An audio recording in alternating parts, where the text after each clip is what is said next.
Selamat pagi saudara yang kasih dalam Kristus. Kita akan melanjutkan perkuliahan kita untuk memahami tentang aspek ontologis dari pribadi Roh Kudus.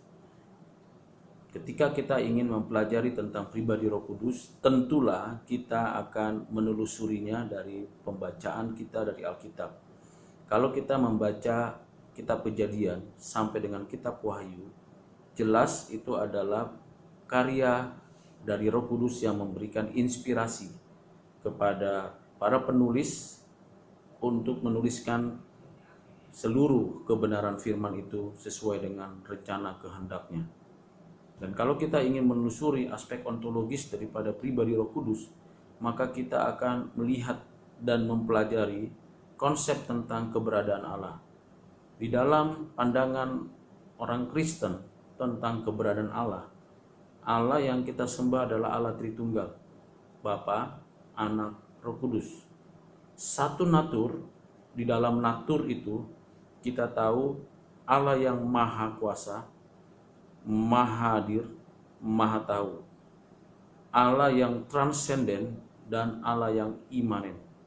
Allah yang melampaui segala keberadaan apapun yang ada di semesta alam ini, yang kelihatan maupun yang tidak kelihatan, dan Allah yang hadir, yang berkarya, yang bekerja di seluruh alam semesta, di seluruh ciptaan yang Dia ciptakan.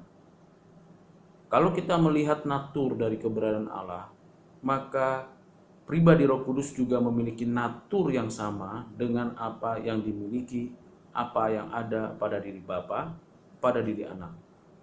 Kalau kita masuk ke dalam atribut, karakter, sifat daripada keberadaan Allah, yaitu keberadaan incommunicable atribut dan communicable atribut, baik itu self-existence, immutability, eternity, unity, spirituality, intellectuality, morality, dan spirituality, kita akan tahu atribut tersebut juga ada pada diri Roh Kudus. Jadi pribadi Roh Kudus adalah pribadi yang self-existent, ada pada dirinya, yang immutability, yang tidak berubah, yang kekal, yang memiliki unity di dalam keseluruhan dirinya maupun di dalam hubungannya dengan Bapa dan Anak. Juga adalah pribadi yang roh adanya, pribadi yang memiliki intelektualitas, pribadi yang menyatakan moralitas, dan pribadi yang berdaulat. Jadi seutuhnya natur dan atribut yang ada pada Bapa dan ada pada Anak ada juga sepenuhnya sama sempurnanya dengan yang ada pada pribadi Roh Kudus. Namun kita harus juga melihat di dalam pemahaman dan keyakinan orang Kristen bahwa pribadi Roh Kudus adalah pribadi yang ketiga dari Allah Tritunggal. Pribadi pertama kita mengenal dan memanggilnya Allah Bapa. Pribadi yang kedua yaitu Anak Allah yang kita kenal dan kita panggil dengan sapaan Tuhan Yesus Kristus. Dan pribadi ketiga, pribadi Roh Kudus, Roh Allah, Parakletos yang lain, penghibur, roh kebenaran. Pribadi Roh Kudus lahir, hadir di dalam konteks pengertian kita, dalam pikiran kita, harus kita lihat di dalam tatanan ontologis.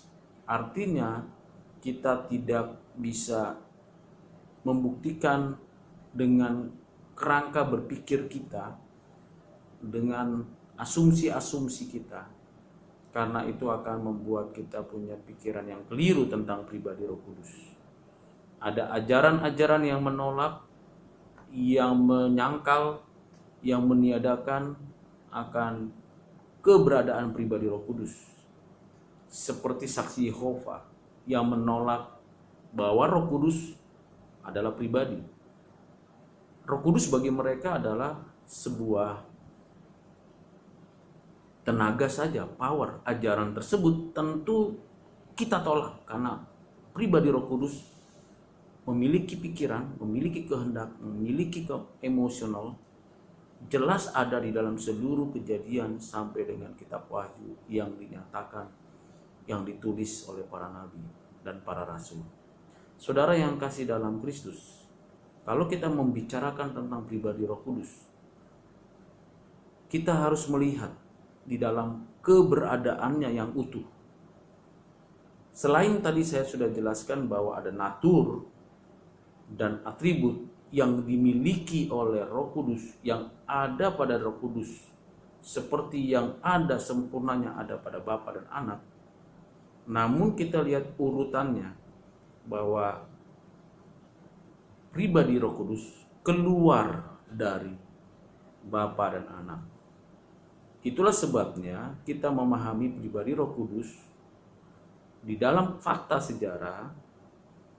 Kita tahu bahwa pemahaman kita tentang Roh Kudus baru dimulai secara lengkap di dalam tradisi kekristenan sejak Konsili Konstantinopel tahun 381, di mana dijelaskan, ditegaskan, dan disampaikan kepada jemaat, kepada gereja waktu itu, bahwa pribadi Roh Kudus adalah pribadi yang disembah setara kita menyembah Bapa dan Anak. Pribadi Roh Kudus adalah pribadi yang berkarya sama seperti Bapa dan Anak berkarya mencipta segala sesuatu dari tidak ada menjadi ada, yang memelihara, menjaga, menopang seluruh ciptaan dengan kuasanya, dengan hidup dan kehidupan dari keberadaan pribadi Roh Kudus, yang turut serta, yang ikut, yang aktif, yang inisiatif melahirbarukan, membawa penebusan Kristus itu menjadi nyata di dalam hidup orang percaya. Itu dikerjakan oleh pribadi Roh Kudus yang memberikan karunia-karunia kepada orang-orang pilihan, orang-orang percaya untuk mengenal, melakukan pelayanan-pelayanan yang sesungguhnya bagi Tuhan, yang memberikan kepada setiap orang pencerahan untuk menemukan kebenaran-kebenaran Allah yang ada di alam semesta ini, baik kepada orang percaya maupun kepada yang tidak percaya.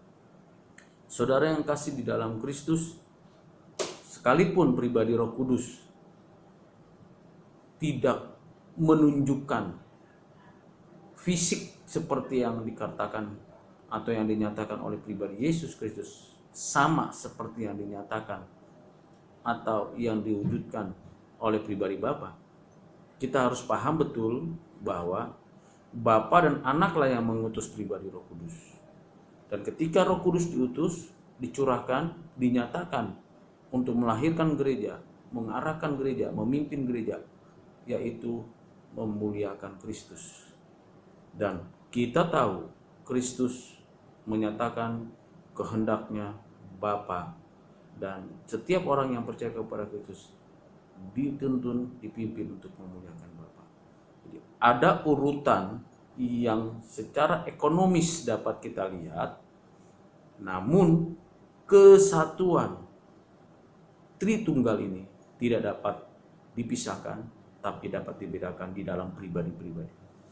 Karena itu saudara yang kekasih dalam Kristus, bicara tentang aspek ontologis ini menjadi penting untuk kita lebih jauh lagi nanti mempelajari aspek epistemologis dan aspek etis daripada pribadi Roh dan karya Roh Kudus.